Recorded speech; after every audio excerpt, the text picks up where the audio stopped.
What's up, guys? It is now part 2, and we are into October of the Saints season schedule breakdown.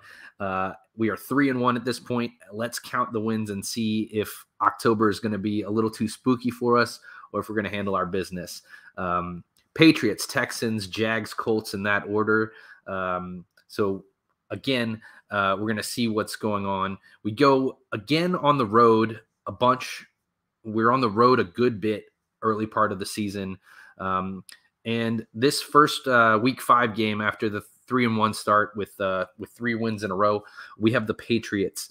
And we're in Boston, or not Boston, but you get it, to face the Patriots. It's early October, so weather shouldn't be too much of a concern.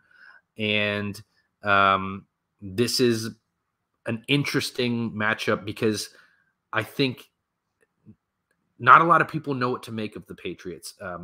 We don't know who's going to start at quarterback. I mean, I assume it's Mac Jones's job, but there's a lot of, from what I've been reading, there's a lot of momentum behind Bailey Zappi, who was effective in spots last season.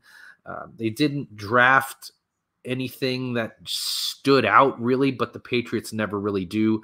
They did get our boy Kayshon Boutte, which was a nice find in the 6th round.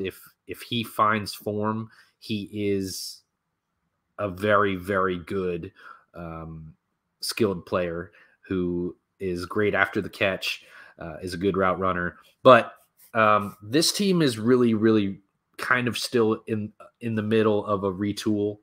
And as much as we respect Bill Belichick, it is unclear if they've really made any significant improvements anywhere. They don't have a great rushing attack. They don't have a scary passing attack. And I don't know if they're particularly great on defense. It's possible this is a trap game after all those wins and beating some division foes. I don't know. I have this as a win. I think that the Patriots at 8-9 last year were lucky to be that good, and I don't think they'll be better this year. That moves us to week 6, Texans away. This is a 3-13-1 team. We all know they had a ton of draft picks, and they used them early and often. They got C.J. Stroud, who they think is their quarterback. They got Will Anderson to be a disruptor and a Pro Bowler on defense. Dameon Pierce was quietly one of the most effective running backs going for a while last season. That didn't matter. This team is not very good. They might be a little exciting, and hopefully for, if you're a Houston fan, you'll see some flashes of what your future looks like. This team's not ready to win ball games, and I don't think they will be this early in their run of 2023. So while their trajectory is on the up, I have this as a win.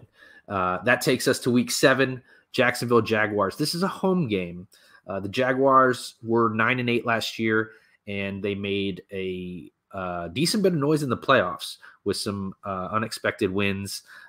Trevor Lawrence started to look very, very polished, like the guy that we all thought he was going to be when he got drafted. Travis Etienne is a threat.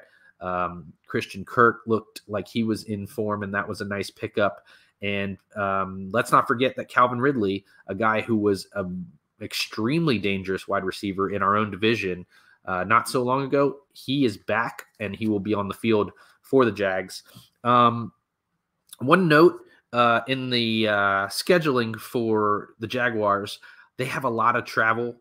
They will be doing a back-to-back in London to start in the first, I think, 2 weeks of October. But the issue is that those games are not against very dangerous foes.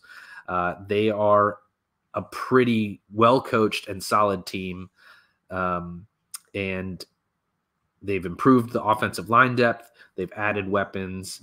I actually have their trajectory as very high. I think they will likely win their division, which is not a great division in the AFC South, but who are we to talk? I actually have this as an L, another home loss in the Dome, which is not great because the home schedule isn't that exciting, and I've already picked 2 losses on the season. We'll see, but I do think that to this point in the schedule, this might be the best team we played all season, and I do think that they'll get the win. And then we get a nice reprieve. Week 8, we get the Colts, another team trying to sort out quarterback issues. I think this is like the 3rd or 4th, maybe 5th team that will either be playing with a new quarterback or has just drafted a quarterback and don't really know what to do. They drafted Anthony Richardson, obviously, after their 4-12 campaign last year. Now, having looked at the Colts schedule, they do have a very early or a very easy schedule early in the season. So it's possible that by the time they play us, that Richardson, if they start with him right away, might have his sea legs under him a little bit. My guess is they'll probably still have Gardner Minshew playing. I don't know if they're going to just immediately move off of him because he is a competent starter in the league, and certainly a high-end backup if nothing else. But really, the roster is still pretty weak. And this is a team that's not good at anything in particular. I mean, last year they were 31st in team offense and 30th in team defense. I don't know that they get better. I don't know how they could get worse, but this is a W.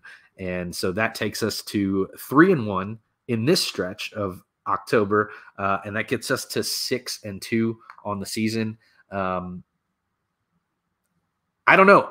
Maybe I'm being a little too optimistic. We'll have to see. But as it stands right now through part 2, I'm counting 6 wins.